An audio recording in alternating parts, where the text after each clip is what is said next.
La clase de hoy día se trata de enfermedades inflamatorias intestinales y también la idea es conversar un poquitito de megacolon porque está bastante relacionado a las enfermedades inflamatorias, eh, especialmente a la colitis ulcerosa que es la más frecuente. Entonces, yo no sé si ustedes han tenido alguna aproximación a algunos conceptos de enfermedades inflamatorias intestinales en medicina interna o en alguna otra asignatura o nada. ¿Alguien podría responder esa pregunta? Sí, doctor, vimos en medicina. Listo, entonces saben perfecto a quién nos referimos. Ya.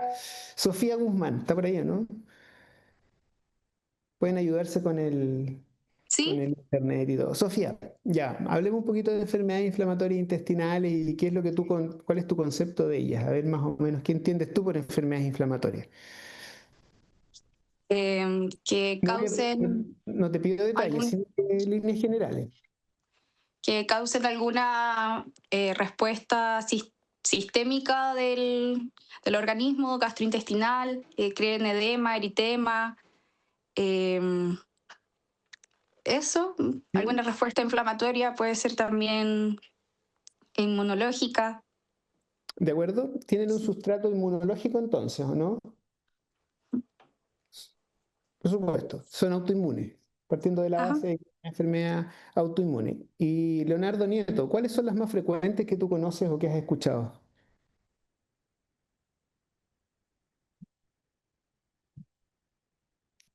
¿No está Leonardo al agua? Ya, no está Leonardo Nieto. Doctor, disculpe, es Ah, que estoy teniendo problemas de señal. Voy a intentar arreglarlo un ah, momento. ya, listo, no hay problema. Ignacio, Maita.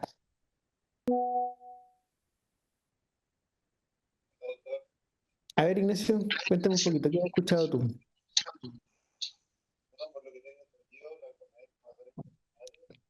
¿Qué dice ChatGPT? Vamos.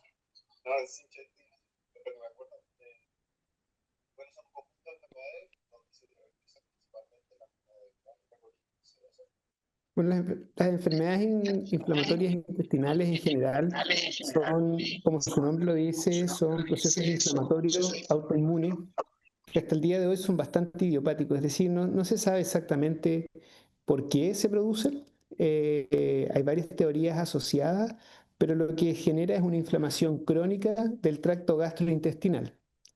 Estas enfermedades tienden a ser de curso bastante crónico, es decir, los pacientes van alternando su vida con crisis y van saliendo de estas crisis en función si responden o no a los tratamientos médicos, pero son enfermedades que son de largo aliento, tienden a ser crónicas y a veces son bastante devastadoras para los pacientes, incluso mucho más tediosas y ominosas que un propio cáncer. Entonces, eh, tienden a ser bastante complejas en su manejo. Y lo que les pongo ahí es que a veces alternan por procesos largos de remisión, pero su curso crónico hace que en algún momento se puedan reactivar. Hay factores genéticos y hay factores ambientales involucrados. Los factores genéticos pesan, pero los factores ambientales también. Se caracteriza porque en general las incidencias aumentan en función del desarrollo del país. Por lo tanto, mientras más desarrollado es el país o en vías de desarrollo, la incidencia de estas enfermedades tiende a ser mayor. Hay una teoría de la higiene asociada a esto que quiere decir que mientras menos expuestos estemos a antígenos mientras somos niños, más riesgo de desarrollo de este tipo de patología. En el fondo, eso traduce que mientras más desarrollado es un país, menos expuesto al polvo, a la contaminación, al barro, a la suciedad, es decir, menos contacto con antígenos. Y como tomamos contacto más tardíamente con esos antígenos, es donde eventualmente se pudiese gatillar una respuesta inmune exacerbada que lleva a este proceso inflamatorio. Son teorías, no hay nada comprobado, pero hacia allá parece que va la cosa. Y dentro de las más frecuentes está la colitis ulcerosa y la enfermedad de Crohn. Entonces, lo que les comentaba yo, esto es bastante multifactorial. Hay factores que van a ser intrínsecos, ¿cierto? Como el estado inmunológico del paciente, la genética, la flora gastrointestinal, ¿cierto? Pero también hay factores que son extrínsecos, que está asociado, ¿cierto?, al desarrollo del país, la contaminación, a la exposición a medicamentos, etcétera. Y el tabaco, que también es un factor muy, muy importante, principalmente en la enfermedad de Crohn, tanto así que si un paciente, por ejemplo, es tratado o es operado por una enfermedad de Crohn, pero no suspende el tabaco, el riesgo de recurrencia es altísimo. Casi como que no vale la pena operar o tratar a un paciente si es que el paciente no deja de fumar. Entonces, son factores que son conocidos, pero ninguno de ellos está relacionado en un 100% a la presentación y a la incidencia, a la manifestación de esta enfermedad. Así como Chile va creciendo y se va desarrollando, también van apareciendo más enfermedades inflamatorias intestinales. Evidentemente que los países europeos, nórdicos sobre todo, y los países americanos, principalmente Estados Unidos y Canadá, tienen las tasas más altas. Pero en Chile también ha ido en aumento estos últimos años. Eso fue un trabajo que hicimos en el año 2017 en que vimos los egresos hospitalarios por enfermedades inflamatorias en general y después lo desglosamos por colitis ulcerosa y enfermedad de Crohn. Y los egresos hospitalarios han mostrado un aumento sostenido de la incidencia, o sea, de este tipo de patología. Puede ser porque se están diagnosticando más, se está haciendo más acucioso en el diagnóstico, pero también porque la incidencia ha ido en aumento. Y en general podemos decir que el debut de estos pacientes tiende a ser bimodal. La mayor cantidad de los pacientes debuta peri 15-30 años, es decir, en etapas bastante precoces, aun cuando también uno puede ver un paciente que esté debutando que se haga un diagnóstico a los 80 años. O sea, hay pacientes que debutan bastante tardío, pero el grueso de los pacientes debuta en etapas precoces y es por eso que lo hace ser una enfermedad bastante invalidante, porque los años de vida que potencialmente se pierden por licencias, por cirugía, es harto. Entonces, tiende a ser una enfermedad que genera mucho detrimento en la actividad socioeconómica del país. El diagnóstico pediátrico tiende a ser cada vez más frecuente y vemos niños bajo los 16 años que son manejados por cirujanos y gastroenterólogos infantiles, por ejemplo, o pediatras, y tienen una distribución bastante parecida entre hombres y mujeres. Fenotipos de presentación. ¿Qué entiendes tú por fenotipo de presentación? A ver, Saúl Salgado, ¿estás por ahí? Perfecto. ¿Qué me podrías decir un poco tú con respecto a los fenotipos de la presentación de una enfermedad, sea inflamatoria o sea lo que fuese? ¿Vale? Se pueden equivocar, no hay problema. O sea que una misma enfermedad puede manifestarse de distintas formas. ¿Ya? Sí, puede ser. No es precisamente el término, pero sí. Felipe Villarroel, ¿puedes complementar algo?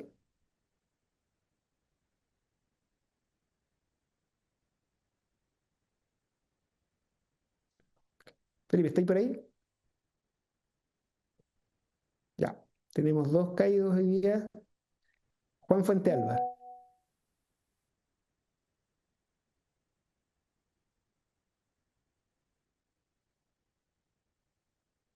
tampoco. Catalina Pérez. Doctor, disculpe. Ah, Es que Felipe habló por el chat. ¿también tiene problema de internet? Quizás no tiene audio, no sé. Ya. Catalina Pérez, ¿estás por ahí? Sí. Ya, Cata. Complementa un poco lo que decían con respecto a los fenotipos. ¿Qué crees tú a qué se refiere con fenotipos de presentación de las enfermedades? ¿En cómo se ve la enfermedad en la persona? Ya, por ahí sí, ¿cierto? ¿Cómo se ve?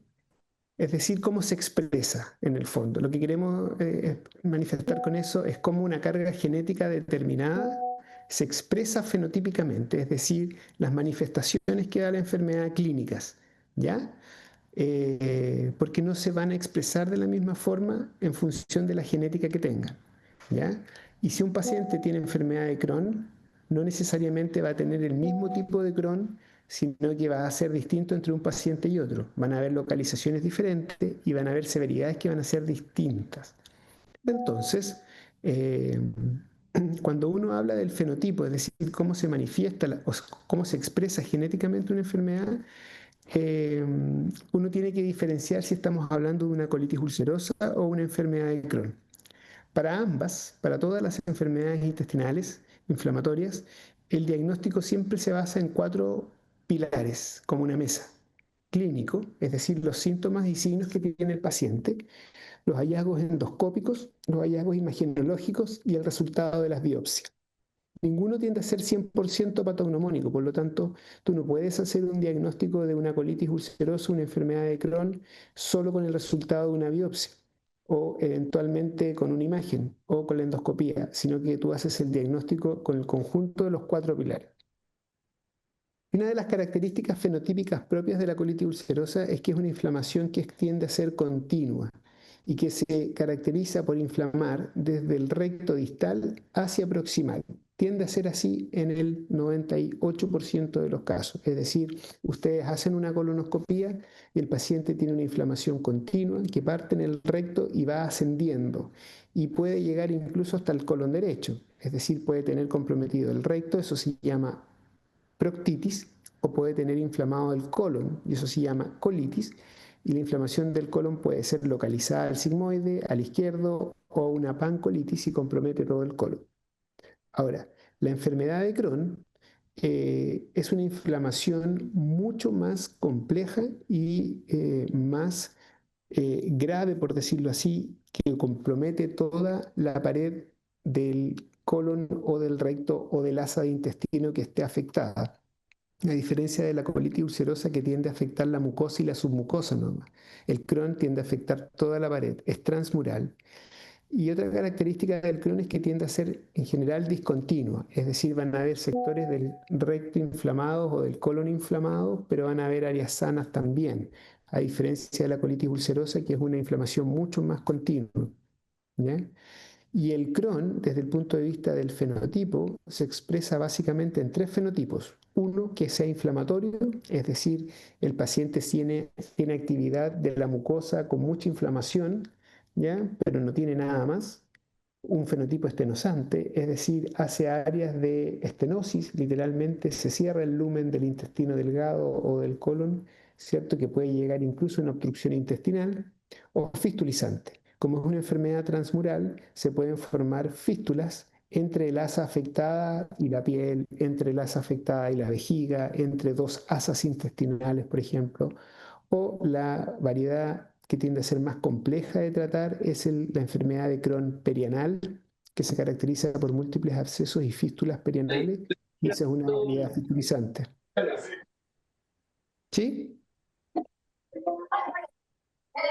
¿Tenéis alguna duda, Concepción? No. Ok. ¿Hasta aquí vamos bien? ¿O tienen alguna duda? Vamos bien, doctor. Vamos. Listo. Ya. Entonces ahí en la foto pueden ver ustedes que una colitis ulcerosa básicamente se clasifica en función de qué tan inflamado está el recto y el colon. Y los síntomas van a estar dados en función del segmento que esté afectado.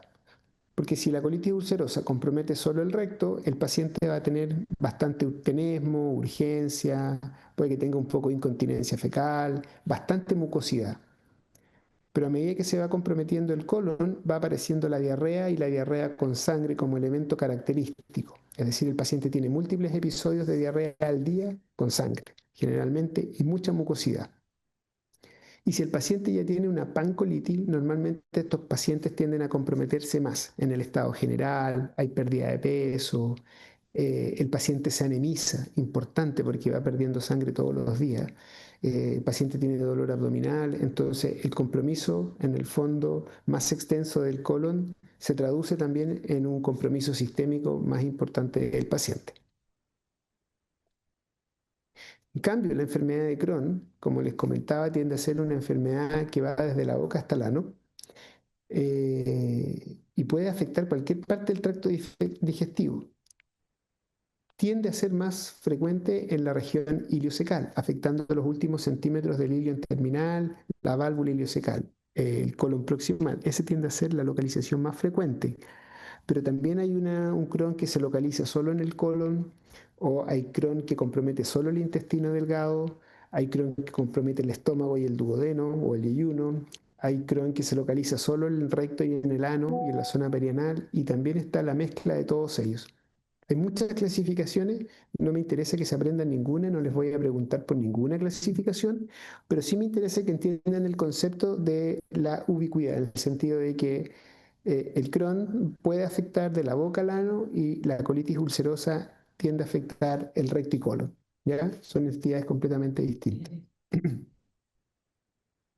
Esta es una tabla resumen que en el fondo les podría servir para estudiar, como para un poco diferenciar entre características típicas de una colitis ulcerosa versus una enfermedad de Crohn, entre lo que es clínico, endoscópico, radiológico, histopatológico y algunos marcadores serológicos que te pueden orientar al diagnóstico de uno u otro cuando tú no tienes una película bastante clara. Porque a veces tú no sabes si lo que tienes es un Crohn de colon o una colitis ulcerosa, por ejemplo.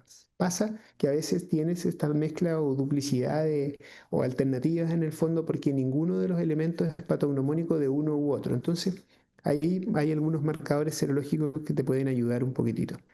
Entonces, eso queda como un poco tarea para la casa, pero básicamente es lo que yo les acabo de mencionar.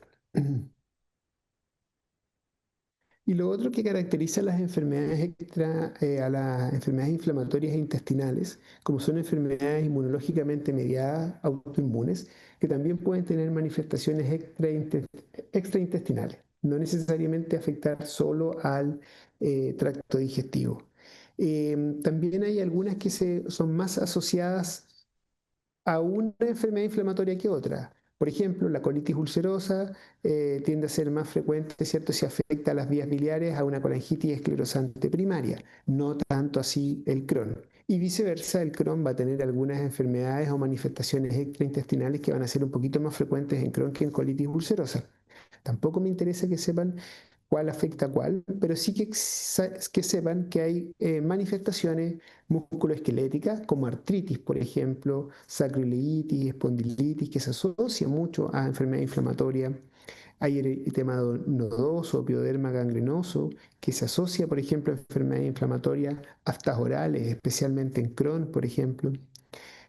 Bueno, ya les mencioné lo de la colangitis esclerosante primaria, hay hepatitis, la uveitis también es una manifestación bastante frecuente asociada a enfermedades eh, inflamatorias, trombocitosis, estados de hipercoagulabilidad, súper importante. Los pacientes con enfermedad inflamatoria tienen un estado de hipercoagulabilidad mayor que los pacientes con cáncer. Por lo tanto, cuando ustedes vean a un paciente hospitalizado con enfermedad inflamatoria intestinal, lo importante es que esté con la tromboprofilaxis adecuada. Y ojo, a pesar de que el paciente esté consangrado, en este caso con hematoquesia, con deposiciones con sangre, igual es importante la tromboprofilaxis por este estado. ¿Ya? Y por supuesto que si afecta en edades tempranas puede haber un retraso del crecimiento de la pubertad. Ya, entonces la presentación clínica va a depender un poco, ¿cierto?, del segmento del intestino que esté afectado. No es lo mismo tener una colitis ulcerosa en el recto, ¿cierto?, que una pancolitis. No es lo mismo tener un Crohn de intestino delgado, ¿cierto?, que tener un Crohn perianal, ¿cierto? Yo creo que eso es bastante obvio y se entiende que los síntomas van a ir en función de la ubicación de la enfermedad y del fenotipo. Podríamos decir que la colitis ulcerosa, la diarrea con sangre, el tenesmo, el dolor abdominal, baja de peso es como lo más cardinal. Y la enfermedad de Crohn, lo mismo. En realidad, cuando la enfermedad de Crohn tiene este fenotipo que es inflamatorio, con mucha afectación de la mucosa, el paciente tiende a tener harto dolor, harta diarrea, harta baja de peso. Cuando ya se asocia a un componente estenosante, el paciente comienza con síntomas obstructivos, es decir, se empieza a distender, come y se distiende, empieza puede tener alteración del tránsito, ¿cierto? O cambio de hábito intestinal, eh, y llegar a etapas que son ya bastante más complejas y avanzadas en las que el paciente de frente puede hacer una obstrucción intestinal. Y cuando el paciente desarrolla una enfermedad de Crohn fistulizante, ahí la característica es que el paciente tiende a desarrollar abscesos, ¿cierto? Abscesos intraabdominales, abscesos perianales, y la manifestación clínica es la clínica de los abscesos, fiebre, presencia de fístulas, supuraciones, etcétera. ¿Ya? Entonces la clínica va a depender un poco en función del segmento afectado y del tipo de enfermedad inflamatoria del que estemos hablando. Ahora, no sé si de medicina interna recuerdan algo de la clasificación de la colitis ulcerosa. No sé si alguien me puede dar. A Bruno Rojas, no sé si está por ahí Bruno. ¿Cómo, profe? De medicina interna, ¿recuerdas algo de la clasificación de la colitis ulcerosa en función de su actividad? Actividad, no me acuerdo, profe, solo como localización, como avanzando. Ya, pero te pregunto por la clasificación de la actividad clínica, ¿entiendes? Así, lo que te estoy mostrando ahí en esa fotito que se ve media borrosa. No sé si te suena los criterios de True Love Beats o no lo recuerdas. ¿Alguien lo recuerda? La verdad, profe, no le estaría chamullando, la verdad, prefiero decir que no sé. Ya, ok. No sé, Pilar, ¿lo recuerdas? ¿Lo vieron? La verdad, yo no lo recuerdo. Chuta, no lo recuerdo. No. Doctor. Francisca Díaz.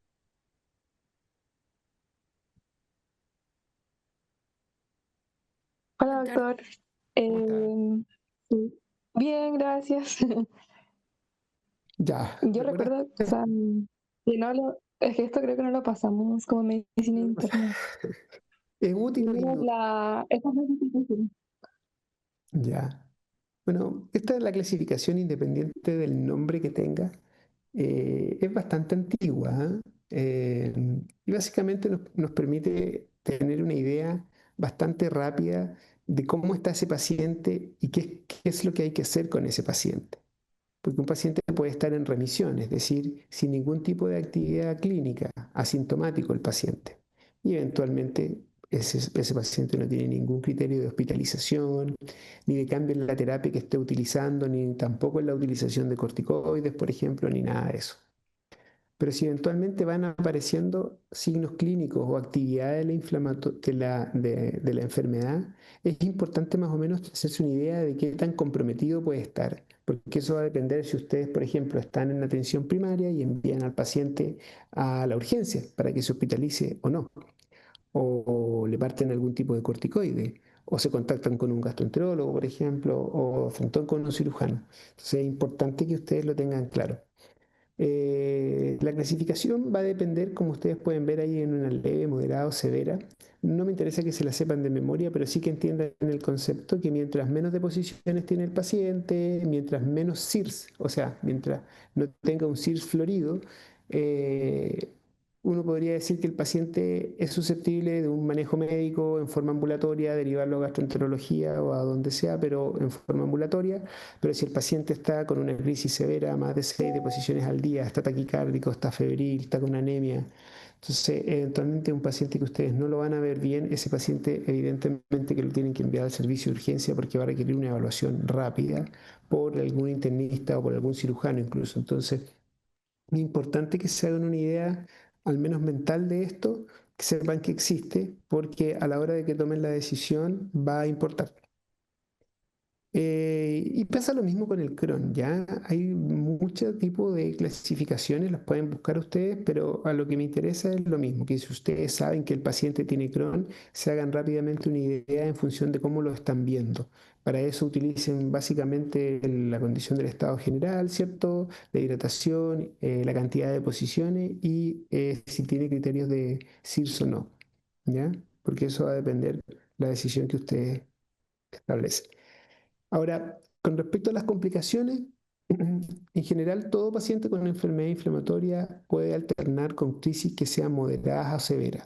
Y algunos pacientes con crisis severa incluso requieren algún tipo de cirugía de urgencia con ostomías, con ileostomías, por ejemplo, colostomías. Y es eso lo que queremos evitar.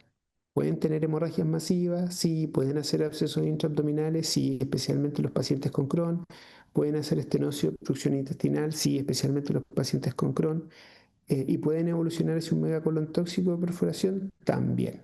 Y lo otro es que todos los pacientes con enfermedad inflamatoria intestinal, luego de 8 años del diagnóstico, o 8 o 9 años, de ahí hacia arriba, empiezan a tener un aumento del riesgo del cáncer, el desarrollo de cáncer colorectal, 2 o 3 veces lo de un paciente que no, estándar, que no tiene enfermedad inflamatoria.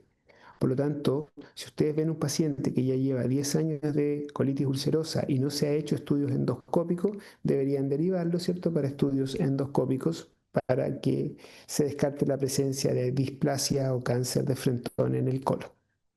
El diagnóstico un poco se hace a través de lo que conversamos recién, la anamnesis, examen físico bastante completo, no se olviden nunca de hacer un tacto rectal, ¿ya? Sobre todo si el paciente se queja de diarrea y sangrado. Importante, ¿cierto?, tener exámenes generales como hemograma, ¿cierto?, una PCR, una albúmina para evaluar el estado nutricional del paciente, pero también, ¿cierto?, tomar una toxina de Clostridium porque no es infrecuente ver asociaciones de diarreas por Clostridium asociadas a enfermedad inflamatoria intestinal. Y muchas veces lo que ustedes tienen que hacer es simplemente tratar el Clostridium y con eso la sintomatología mejora considerablemente. Y está la calprotectina fecal, que es un examen de especialidad en general. Lo usan todos los gastroenterólogos, que nos mide la actividad inflamatoria eh, de la enfermedad. Por lo tanto, se eleva mientras más activa esté la enfermedad. Entonces, nos sirve bastante como para el seguimiento y para evaluar la respuesta a las terapias. El paciente partido biológico, por ejemplo. Por supuesto que es importante la colonoscopía, ¿cierto?, con la toma de biopsia. Y dentro de las imágenes, la TAC muchas veces es el examen de elección de abdomen y pelvis, ¿cierto?, para evaluar las diferentes asas, ya sea intestino delgado o de colon. Endoscópicamente, ¿cierto? Esa es la forma como se ve una colitis ulcerosa. Tiende a mostrar ulceraciones, los puntos blancos son las úlceras. Ulceraciones, como ahí pueden ver, algunas de ellas lineales, pero ven que todo es continuo, no hay nada sano entre medio.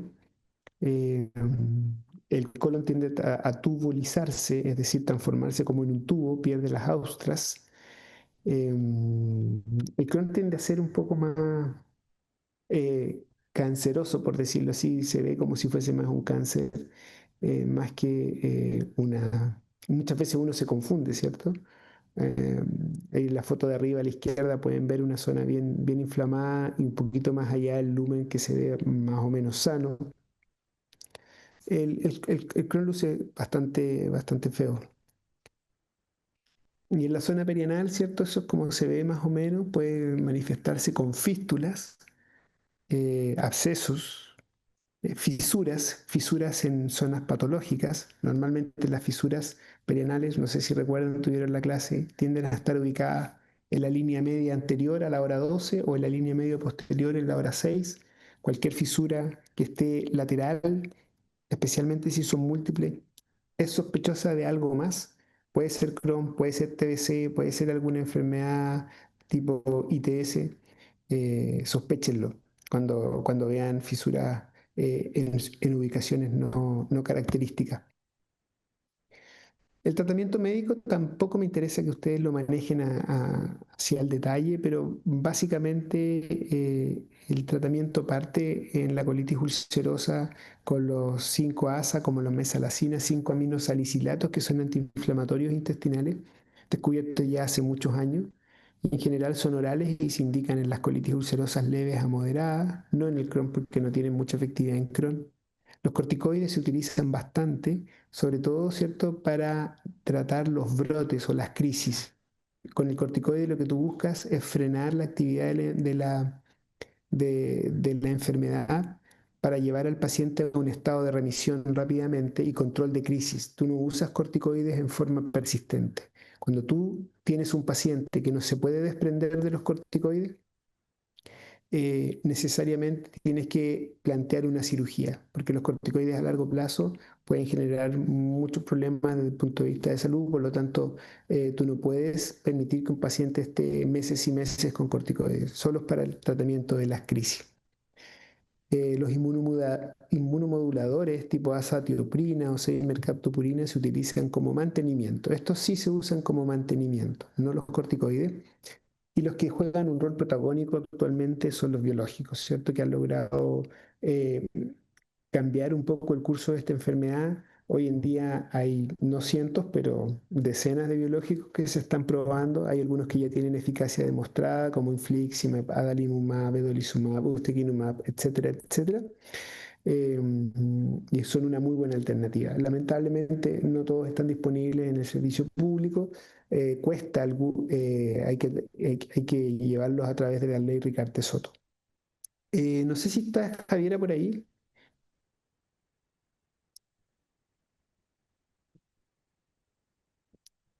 Mm. Sí, porque nos quedan un minuto. La idea sería que creemos otro Zoom. Sí, doctor, lo estoy creando y se los envío a todos al tiro. Ya, va a ser muy breve, nos falta muy poco, ¿ya? Para que terminemos de redondear. Bueno, y por último, se Doctor, asocia. un ¿Perdón? compañero está, doctor, un compañero estaba preguntando en el chat que cuánto tiempo máximo son los corticoides. Es que no hay un tiempo máximo, ¿ya? Pero en general, cuando tú tienes un paciente que no puedes disminuir la dosis, por ejemplo, lo tienes con 40 miligramos de prednisona al día y tú lo bajas a 20 y se activa la enfermedad, es un paciente que nosotros llamamos córtico dependiente, ¿ya? Y en ese caso en particular, ese paciente tiene indicación de cirugía, si es que el biológico no le está haciendo efecto. Si lo que tú tienes es un paciente que a pesar de 40 miligramos, 60 miligramos o de hidrocortisona sigue activo, es decir, no se inactiva, es un paciente que nosotros llamamos córtico refractario. Y también eventualmente, si es que no responde tampoco a biológicos, tendría una indicación quirúrgica. En general, los corticoides nosotros los dejamos una dosis decreciente o tapering, que se llama. Es decir, partimos con dosis más altas, 60 por, ponte tú, por 3 semanas o 2 semanas, bajamos a 40 por 2 semanas, 20 por 2 semanas, 10 por 2 semanas, 5 por 2 semanas y suspendemos. Eso generalmente hay diferentes estrategias, pero no más allá de 3 meses.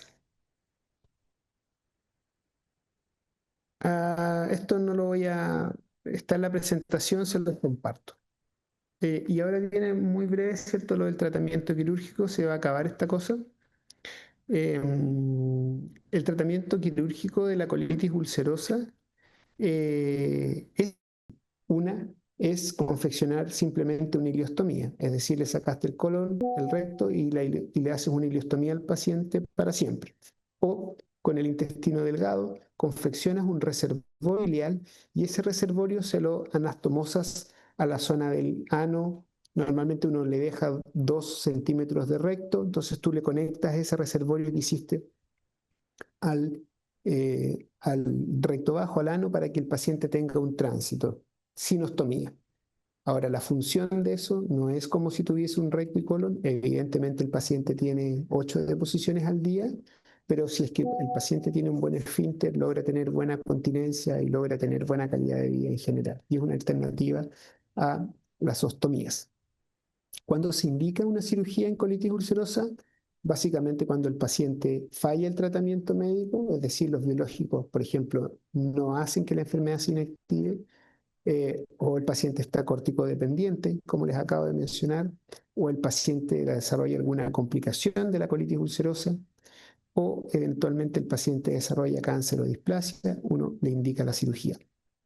Y en enfermedad de Crohn, uno tiende a ser un poco más ahorrativo, es decir, va a resecar el segmento que esté comprometido.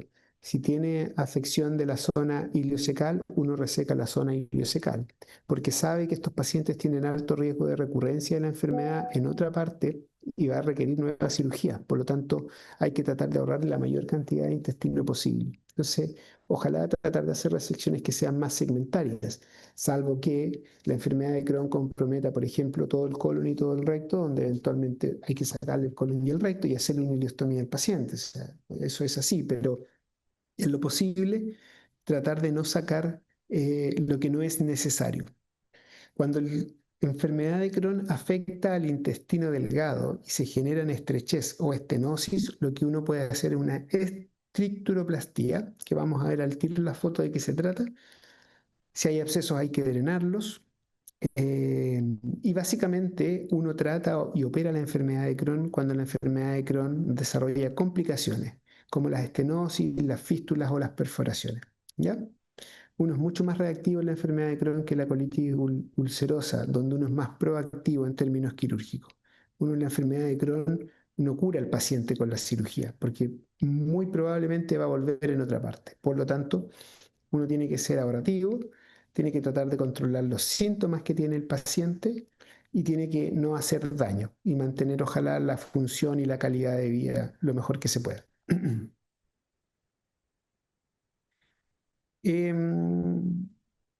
Voy a pasar esto un poquitito. Estas son las indicaciones quirúrgicas que ya conversamos. Ustedes en sus noches de insomnio podrán ahí leerlas porque ahí están básicamente si es una cirugía un poco más electiva o cuando se opera un paciente con colitis ulcerosa en caso de cirugías urgentes, como por ejemplo las colitis fulminantes que evolucionan con perforación, el megacolon o la obstrucción o la hemorragia que no para, eventualmente tiene indicación de cirugía de urgencia. Esta es la proctocolectomía con reservorio, IPA también se llama, ¿cierto? Y en general nosotros la realizamos por etapas, no necesariamente lo hacemos todo de una.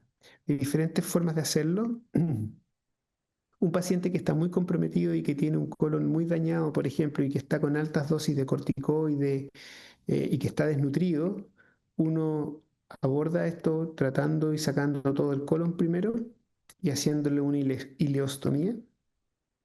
Permite que eso el paciente se recupere, se suspendan los corticoides, mejore su estado nutricional, se recupere la anemia y vuelve en un segundo tiempo a sacarle lo que le queda de recto, hacer el reservorio, ¿ya? Y también uno le deja al paciente una ileostomía para permitir que ese reservorio cicatrice tranquilito, por decirlo así, y después de unos 2-3 meses uno le cierra la ileostomía al paciente y ahí se echa a andar el reservorio y uno ve con qué función va a quedar. También lo puedes hacer en 2 etapas, es decir, le sacas el recto y colon y le confeccionas inmediatamente en la cirugía del reservorio, pero le haces una ileostomía al paciente, ¿cierto? Un poquito más arriba del reservorio para dejar que este reservorio nuevamente cicatrice en forma tranquila, ¿cierto? Y después de unos 2-3 meses le cierras la ileostomía. Todos saben lo que es una ileostomía, ¿cierto? Estoy partiendo de la base de que sabemos lo que es una ileostomía. Espero, si no, alguien pregunte. Entonces, ahí, y finalmente están los casos en que uno pudiese hacer todo en una sola etapa. Es decir, le sacas el colon, le sacas el recto, le haces el reservorio y no le dejas ninguna bolsita, sino que el paciente echa a andar de inmediato su reservorio. El riesgo de eso es que pueden haber fallas de las líneas de sutura del reservorio y eso sí se puede transformar en un verdadero problema para el paciente. ¿Ya? Por lo tanto, en casos muy particulares, uno hace todo en una sola etapa. Entonces ahí pueden ver un monito, ¿cierto? El que está acá a la izquierda, donde está el primer monito de la izquierda. En un primer momento uno le saca todo el colon, le deja ahí abajo el recto y hace una ileostomía. En una segunda etapa le saco el recto, eso que le queda, le confecciono con el intestino delgado un reservorio, que es ese, que se lo pego ahí a la última parte del recto, pero también le hago una ileostomía un poquito más arriba para evitar cualquier problema de cicatrización aquí. Y finalmente le cierro la bolsita y se echa a andar todo. Esas son las 3 etapas en que normalmente uno opera un paciente con colitis ulcerosa. ¿Ya? ¿Se entiende? Si no, alguien no entendió esa parte, me lo puede preguntar. Tampoco necesito que se lo sepan al revés y al derecho, pero solo que entiendan el concepto. Es lo mismo, básicamente uno saca suelto todo el colon que está acá, le deja el recto al paciente, en una segunda etapa saca el recto y con el intestino delgado confecciona como una especie de saco, ¿ya? Que está ahí por dentro está abierto, entonces como literalmente es un reservorio. Y ese reservorio se une a la zona del ano o 2 centímetros más arriba del ano. En la enfermedad de Crohn, como les digo, uno es más reactivo a lo que le esté pasando al paciente. Si el paciente tiene una obstrucción por una estenosis de intestino delgado, hay que secar ese segmento de intestino delgado y ojalá volverlo a conectar. Si el paciente tiene un absceso, hay que tratar de drenar ese absceso y ya se verá una vez que esté sin absceso y sin inflamación, el mejor momento para sacar ese segmento que se transformó en un absceso o se fistulizó y formó un absceso. Si el paciente tiene una hemorragia masiva, hay que sacarle la zona que esté sangrando. En este caso, por ejemplo, si el sangrado viene en el colon, lo que hay que hacer es una colectomía. Lo mismo que si el paciente tiene una perforación. ¿Qué hacer en los pacientes que tienen en el intestino delgado, Crohn, y hacen estas áreas de estenosis que pueden ver ahí? ¿Cierto? Es una zona en la cual el lumen se achica lo que hace uno es una apertura longitudinal sobre la estenosis, abre la tripa, por decirlo así, y después la cierra en forma transversal y queda así. Entonces uno de esa manera eh, no reseca el segmento de intestino delgado, pero a su vez trata quirúrgicamente la obstrucción por la estenosis, ahorrando el intestino al paciente para eventuales cirugías futuras. Y también hay otro tipo de estructuroplastías que no vale la pena mencionarles en este minuto. A mí me interesa que entiendan el concepto de esta, que es la más simple y más frecuente de todas, que es en el fondo no resecar el intestino, pero agrandar la zona de estenosis, haciendo una incisión por arriba de la tripa, longitudinal, y cerrando transversal. Cuando el Crohn es perianal, es un verdadero problema para algunos pacientes. Hay casos que son más leves, hay otros casos que son severos, como los que se ve ahí. El tratamiento aquí es el tratamiento biológico de la enfermedad. En Crohn perianal nosotros controlamos la sepsis perineal que hay, es decir, drenamos los abscesos. Canalizamos las fístulas, si es que hubiese fístulas a través de estos elásticos que se dejan puestos ahí para que no se formen abscesos. Sacamos al paciente de la urgencia. En casos extremos hay que hacerle una colostomía al paciente para descarga, ¿cierto? Porque ellos, como aquí en esta foto, por ejemplo, comprenderán que si aquí hay deposiciones es un problema mayor para el paciente igual y doloroso además. Entonces muchas veces hay que hacerle una colostomía y ese paciente tiene que comenzar rápidamente un tratamiento biológico, ¿ya? Que es el tratamiento del Crohn perianal. Entonces nosotros aquí sí que controlamos síntomas, drenamos los abscesos y en lo posible tratamos de ser lo menos invasivo posible. Cuando el Crohn ya no responde a nada, eventualmente uno puede hacer como maniobras ya más desesperadas, donde uno puede ir a sacar el recto, que es la fuente de todas estas fístulas, pero la cicatrización de esa zona tiende a ser muy difícil también y en sí misma la cicatrización se puede transformar en un problema igual o peor que cuando estaba el recto puesto, por lo tanto también hay que ser bastante cauto. Entonces, para ir terminando, algunos consejos y probablemente a esto le tienen que poner ojo ustedes en su actividad, sobre todo en policlínico. Esta cuestión que se ve. Un segundo. Eh, bueno, aproximadamente un 30% de los pacientes con colitis ulcerosa y hasta un 70% de los pacientes con enfermedad de Crohn van a requerir algún procedimiento a lo largo de su vida. Yo creo que eso es importante tenerlo en consideración a la hora que ustedes estén evaluando un paciente con enfermedad inflamatoria. Muchos pacientes van a tener dudas y que ustedes tengan claro eso no me parece para nada malo, ¿ya? No quiere decir que todos los pacientes terminen operados, pero un número importante, sobre todo con Crohn, lo va a terminar en algún minuto. El hábito tabáquico es un potente factor de riesgo para la recurrencia y reactivación, sobre todo en el Crohn. Por lo tanto, si ustedes ven a un paciente con Crohn que fuma, rápidamente tienen que hacer todas las estrategias posibles como para que ese paciente deje de fumar. De lo contrario, está hipotecando bastante su salud y el riesgo de reactivación o de recurrencia. ¿Es relevante preguntar por antecedentes familiares? Sí, es relevante, especialmente de primer grado, sobre todo si hay un ambiente oncológico de cáncer colorectal o enfermedades inflamatorias, porque permite estratificar, ¿cierto?, el riesgo del paciente y establecer criterios de vigilancia. ¿Qué quiere decir eso? Que ustedes cuando estén haciendo una anamnesis de un paciente que consulte por síntomas digestivos, dentro de esa anamnesis ustedes tienen que preguntar por antecedentes familiares de primer grado, sobre todo de cáncer colorectal, pero también de enfermedades inflamatorias intestinales, porque hay una asociación. Entonces, ustedes también podrían sospechar un diagnóstico de acuerdo a antecedentes familiares.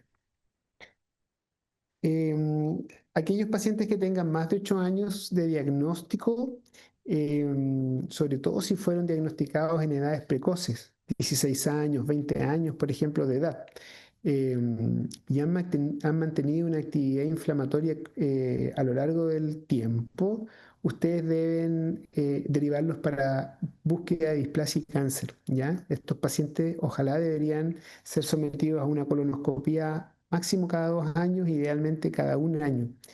Y las guías dicen que a partir del 8.º año de su diagnóstico. Todo paciente que use en forma crónica corticoides para el control de su enfermedad debe ser derivado al especialista, al gastroenterólogo, para ajuste de tratamiento médico y o derivación quirúrgica. ¿Ya? No pueden ustedes permitir que existan pacientes en la atención primaria pegados con corticoides por Crohn o por colitis ulcerosa. Eso no está bien.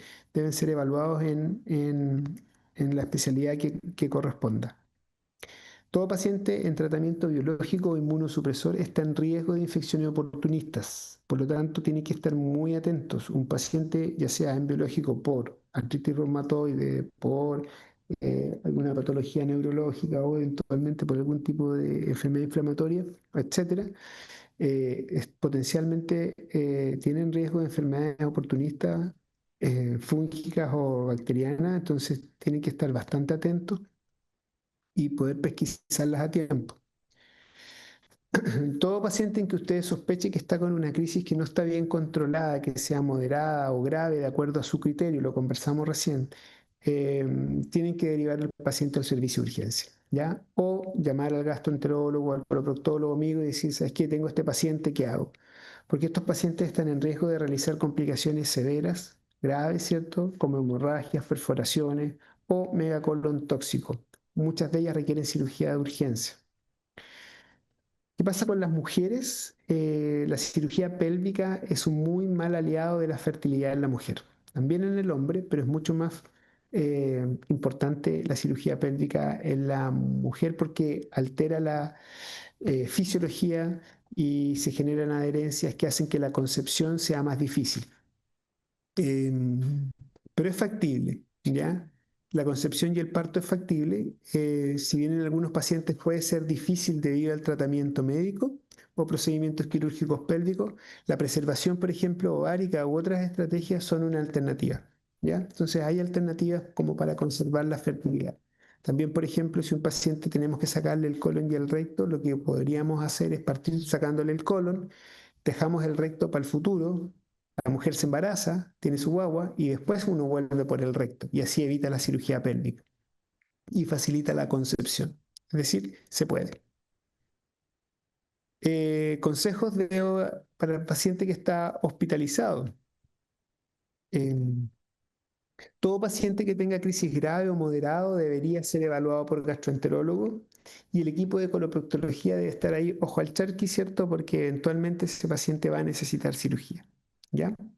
El uso de antibióticos, salvo excepciones infecciosas intercurrentes, por ejemplo un Clostridium que esté demostrado, en general no está indicado de rutina. Así que no necesariamente un paciente con crisis de colitis ulcerosa, moderada severa que esté hospitalizada, necesita antibióticos.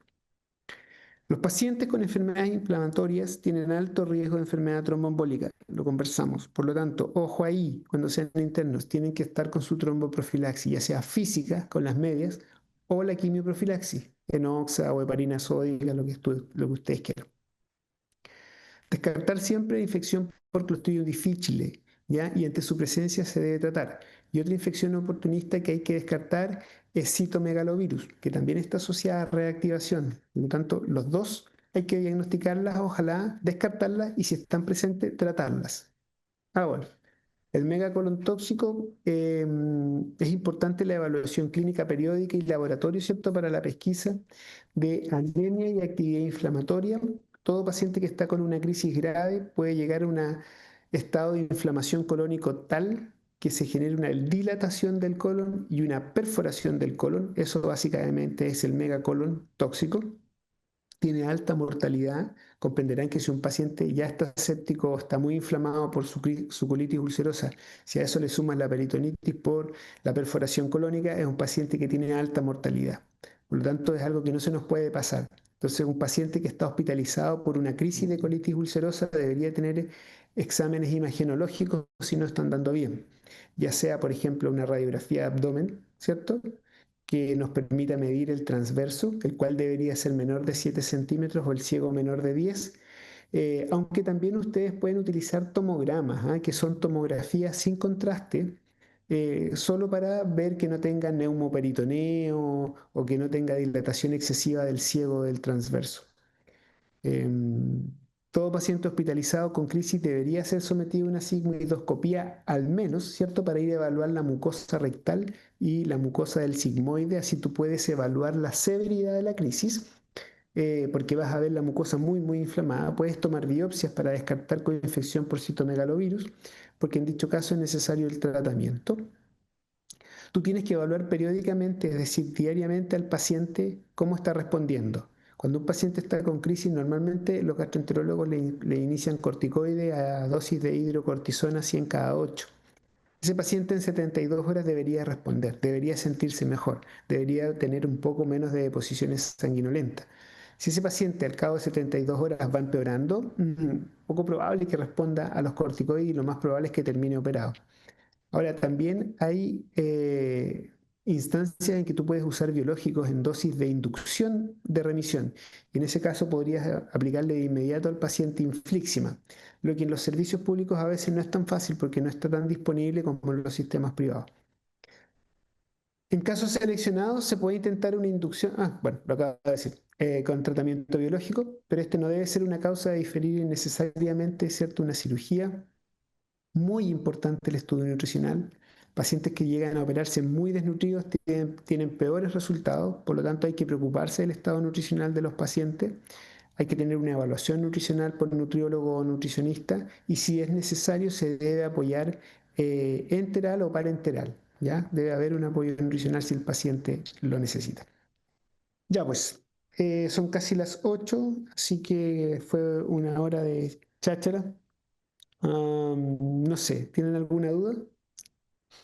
Hablen ahora o callen para siempre. Doctor, ¿Sí? para que la enfermedad de Crohn sea como que pase de inflamatoria a estenosante o fistulizante, depende como si hay un mal tratamiento o sí como que evoluciona a eso. No, no todos los pacientes. A ver, hay pacientes que debutan con un fenotipo estenosante y nunca te enteraste que tuvo un patrón inflamatorio.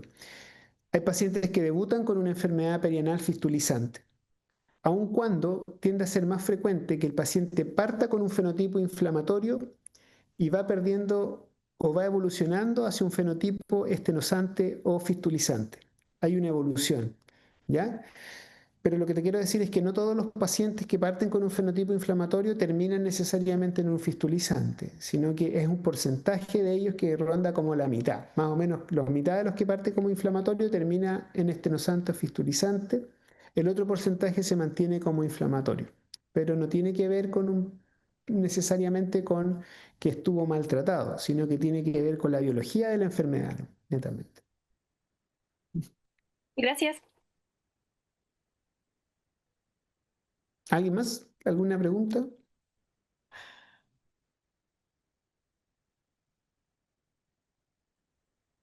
¿No? Javi, estamos por Doctor, ahí. Sí, Leonardo. disculpe. Apareció Leonardo. Sí, es que me quedó una duda en el diagnóstico porque usted dijo que había que pedir el test de Clostridium, pero ¿cómo puedo descartar otra infección bacteriana si el paciente tiene disentería, por ejemplo? Si tú estás en el contexto de una enfermedad inflamatoria intestinal, como una colitis ulcerosa ya conocida, no invertiría mucho en pensar en qué le está pasando, salvo descartar el Clostridium. ¿Vale?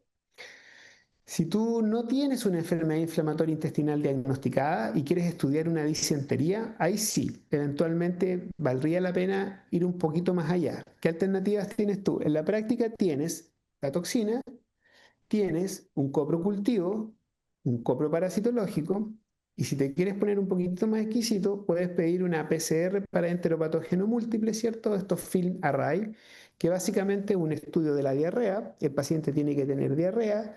Con la muestra se le hace una PCR para 23 enteropatógenos, no solo bacterias, virus y hongos también incluidos, y eso te da una aproximación bastante buena de qué pudiese estar causando la disentería.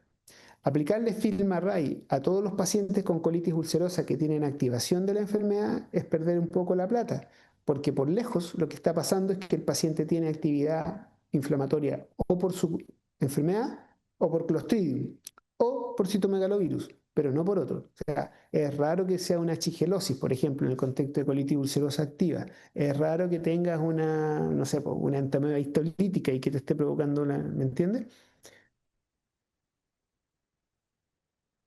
No sé Muchas si gracias.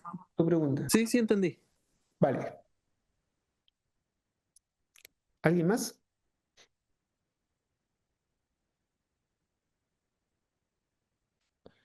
Ya, yo creo que entonces lo dejamos hasta aquí. Tocamos someramente lo que es el megacolon tóxico. Yo creo que eh, el megacolon tóxico es lo que yo les acabo de mencionar, no tiene mucho más, no vale la pena hacer una clase de megacolon tóxico. Hay otras entidades que te pueden llevar a un megacolon tóxico. Puede ser, por ejemplo, un paciente que tiene una infección por Clostridium difficile, que no tenga una colitis ulcerosa, un Crohn, solo la infección por Clostridium difficile puede desencadenar un megacolon tóxico. Sí. Entonces, hay otras causas. Hay infecciones colónicas que eventualmente pueden desencadenar un megacolon tóxico. Sí, por ejemplo, otro tipo de infecciones bacterianas, pero son bastante infrecuentes. La causa de megacolon tóxico más frecuente es la infección por Clostridium, sobre todo en pacientes hospitalizados o que han sido sometidos a tratamiento antibiótico, y las colitis ulcerosas o los pacientes con enfermedades inflamatorias intestinales. El criterio diagnóstico es la toxicidad del paciente sistémica, el CIRS, más la diarrea persistente, que puede ser diarrea con sangre, la elevación de los parámetros inflamatorios, la distensión y el dolor abdominal, y cierto, la dilatación patológica de las asas de colon, más de 7 centímetros en transverso, más de 10 centímetros en ciego. Eso es altamente sugerente de un megacolon y de ruptura inminente de ese segmento, por lo cual ese paciente eventualmente debe ser sometido a una cirugía que normalmente es una colectomía total, es decir, le tienes que sacar todo el colon y hacerle una ileostomía para sacarlo de la urgencia. Creo que eso es lo más importante que tienen que saber de megacolon tóxico. De repente lo pueden buscar ustedes en sus libros también, en internet un poco más si quieren detallar, y si tienen alguna duda, bueno, me escriben. Mi correo es javierigomez@gmail.com, y de Ignacio, javierigomez@gmail.com, y de repente si tienen alguna duda puntual me pueden escribir. Tengo que hacer un par de preguntas de esto. Van a ser preguntas simples, no tienen nada muy sofisticado, así que no les voy a preguntar cosas muy rebuscadas ni nada. ¿Ya? Ya, pues Javiera, ¿algo más? ¿Me puedo ir? Solo eso, doctor. Quedamos atentos como para cuando nos envíe su pregunta y poder ¿Cuándo es la como prueba? agregar. El 19 De. de este mes, de mayo. Ah, ya, ok. Me imagino que es selección múltiple, ¿cierto? Sí, o sea, eso es lo que tengo entendido. Ya, ¿y las preguntas te las envío a ti o se las envío a alguien más? A la Vale Castillo, Ya. que ella le debería ¿No, hablar. no las van a vender? Sí, pues. No, no, no, no. No, Doc, No, no. yo le hablo mañana o Ya, durante la semana para hacerle de acuerdo. ya. Bueno, ya. Que les Eso. vaya muy Muchas bien gracias, entonces. doctor. Ya, cuídense. Nos vemos. Chao, chao. Buenas noches. Chao, doctor. Chao.